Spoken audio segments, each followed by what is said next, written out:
যেভাবে নির্যাতন নিপীড়ন করেছে তার প্রতিবাদ অনুসারে প্রয়োজন পথে আমরা এই ফিলিস্তিনের পক্ষে ইসরায়েলকে ধ্বংস করার জন্য আমরা সেখানে জিহাদে অবতীর্ণ হব। ওমা তৌফিক ইল্লা বিল্লাহ। সংগ্রামী সাথী ও বন্ধুগণ, বিচ্ছিন্ন নয়, সারা বিশ্বে আগুন লাগিয়ে রেখেছে।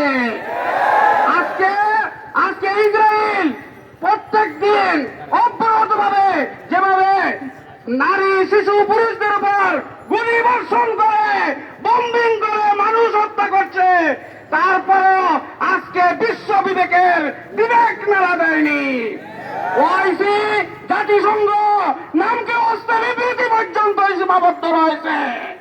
আমরা এর তীব্র নই, আমরা স্বাধীন ফিলিস্তিন রাষ্ট্র চাই। আমরা এই ইহুদিবাদ ইসরায়েলের খতম চাই।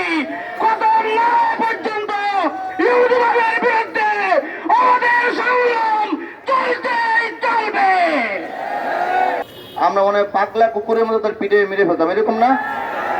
এই চেতনাটা আমরা কেন পণ্য ক্রয়ের ক্ষেত্রে ব্যবহার করি না?